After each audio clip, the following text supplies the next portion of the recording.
basically there. But yeah, so we're coming in from the innovation space, and we're looking at different things and different startups. You guys actually met 24 startups just yesterday, Israeli startups. What are the things that you saw that you felt were interesting and have potential? I think we would all love to see where you think the opportunities are. Me personally, I think because that's where most of the revenue is, I think in the live space, they like to do. This is still a space that needs a little bit of disruption and help with software. I think there's this saying, software is eating the world, and I think that's partly true. I'm going to say something slightly pessimistic, but then something very optimistic. That as like AI is like taking over every single job out there. So we're gonna all lose our job eventually, and because a computer or a robot will do it in our place, like self-driving cars and all that stuff. But there's a space that actually I think is going to resist and is going to be the last one to survive is the creative space. It's artists. They're the last one to go because you can't replace an artist easily. So that's positive. When everybody is going to just be jobless and sitting on the beach drinking caipirinha. Not a silly guy, on the beach, jobless, yes. Yeah, the artists will enjoying Israeli weather. Yeah, artists will still be the active ones. So I think the creative space, like whatever it is, creativity is the last thing that AI is going to replace. But yeah, it is true that in music, like I think AI is coming to help, not replace, help every aspect of the music industry.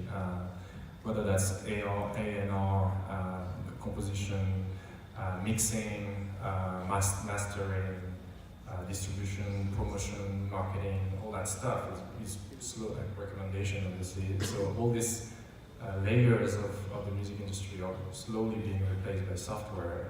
AI is driving this and in a very effective way. But the artist is still there. It's still going to be like the center of it, so it's beautiful. Okay, so. Yeah, I would agree with AI being a very big focal point of where our industry is going to have to look at from a variety of different parts of the value chain. It can be, I think it is impacting from the creation side to even distribution, to the consumption side. It's not that far-fetched to imagine a world where you can eventually in the future.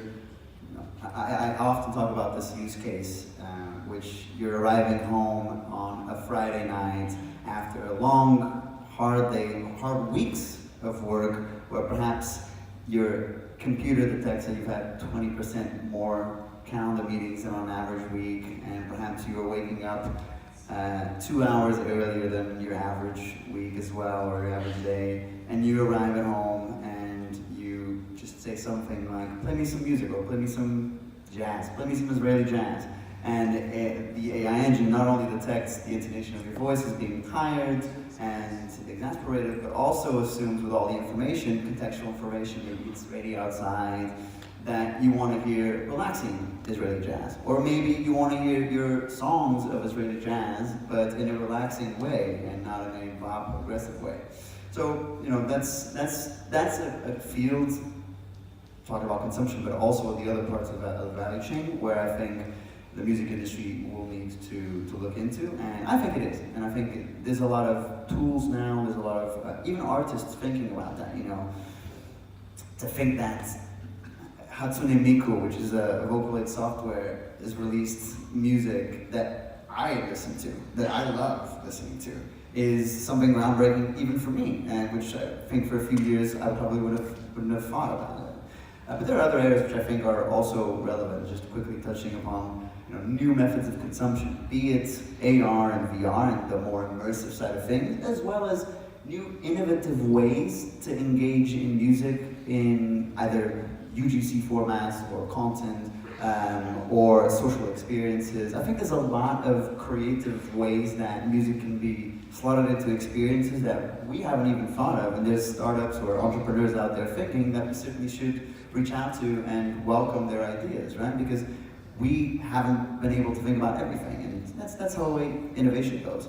Plus, I have to say, voice is going to be a big area for music discovery. You talk about hyperlinking artists, you know, coming from the world where you want to see, oh, who's the producer that was behind this record? The fact that you could just ask that and then say, oh, can you play me something more of that? Or maybe more artists that were produced by the same producer is a game changer. Again, as long as the information is there. I think the terminals and the software is clearly catching up, and I think it allows for a whole new perspective on music discovery. One maybe without screens, but certainly one with different terminal of command.